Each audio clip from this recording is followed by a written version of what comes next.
آج 15 जुलाई है, सोमवार का दिन है और 8 मुहर्रम उल हराम है।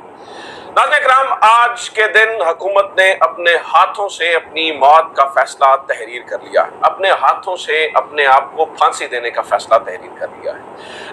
ये गवर्नमेंट शायद कुछ दिन और निकाल जाती, कुछ दिन चूंकि इनके सर के ऊपर हाथ था तो हो सकता है कि कुछ महीने शायद या 1 साल 1.5 साल तक भी ये गवर्नमेंट निकाल सकती थी। आराम से इमरान खान को अंदर रख के गेम चला सकते थे। आहिस्ता आहिस्ता पब्लिक का पारा ऊपर जा रहा था, लेकिन जो अब इन्होंने फैसला किया है, अब बात महीनों पे आ चुकी है।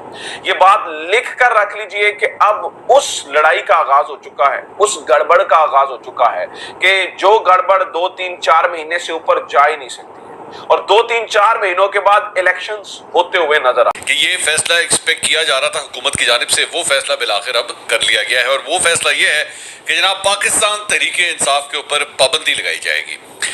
ताउला तारड़ साहब की जानिब से आज ये प्रेस कॉन्फ्रेंस की गई है और ये ऐलान किया गया है। इस अब तक की सबसे बड़ी खबर है, सबसे बड़ी स्टोरी है, सबसे अहम तरीन खबर है।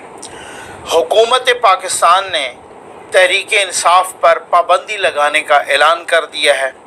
इमरान खान, आरिफ अलवी और कासिम सूरी पर आर्टिकल 6 लगाने का ऐलान किया। आज पीर 15 जुलाई है। आपसे थोड़ी देर पहले वफाकी वज़ीर इत्तलात अता तारड़ ने एक प्रेस कॉन्फ्रेंस की है और हुकूमत की तरफ से इंतहाई अहम और बड़े फैसलों का ऐलान किया है। और जब आप इस प्रेस कॉन्फ्रेंस को सुनते हैं, इन फैसलों को सुनते हैं, तो आपको वाज़ेह तौर पर नजर आता है कि हुकूमत पैनिक मोड में जा चुकी है और पैनिक मोड में जाकर वो रिस्क लेने की तैयारी कर ली गई है, बल्कि उस रिस्क को लेने का ऐलान कर दिया गया है जिसमें ऑड्स 50-50 हैं। वो लगता ही है कि सियासी मैदान में पाकिस्तान तहरीक इंसाफ और इमरान खान साहब से हार गए हैं और हारने के बाद वो एक्सट्रीम स्टेप्स लेने जा रहे हैं कि जिनसे तहरीक इंसाफ की सियासत को तो नुकसान नहीं पहुंचेगा, इमरान खान साहब की सियासत को तो नुकसान नहीं पहुंचेगा, लेकिन मुस्लिम लीग नून को जरूर नुकसान पहुंचेगा इन एक्सट्रीम स्टेप्स की वजह से। वैसे अभी हमारे दोस्त तारिक मतीन साहब ने लिखा हुआ था कि जब खुदा किसी को मुकम्मल तबाह करना चाहता है तो इसके अक्ल पर पर्दे डाल देता है। और कुछ इसी किस्म के फैसले हुकूमत ने किए हैं। उन चंद फैसलों का जिक्र अब से कुछ देर पहले अता तारड़ साहब अपनी प्रेस कॉन्फ्रेंस में कर रहे थे।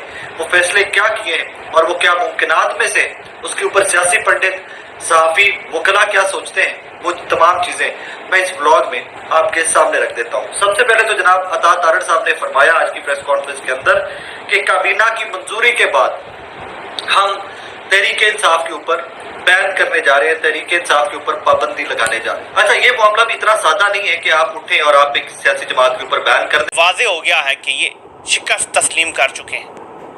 अब विकटें उठा के भागने का फैसला किया गया है। नाज़रीन, आज जो हुकूमत की तरफ से ऐलानात किए गए हैं उसका बैकग्राउंड आपको रात को बता चुका हूँ। मार्शल लॉ की तैयारियां या इमरजेंसी की तैयारियां हैं, उससे पहले कंपनी चाहती है कि मुल्क में खून खराबा हो, तबाही हो, बर्बादी हो, फसाद हो। इसके लिए TLP को भी ला के फैजाबाद में बिठा दिया गया है। और अब ऐलानात जो किए गए हैं वो जरा सुनते जाएं। 3 अहम ऐलानात हैं। नंबर 1, तहरीक इंसाफ पे बतौर जमात आर्टिकल 17(2) के तहत पाबंदी लगाने का फैसला। हाई बौखलाहट का ये सबूत है।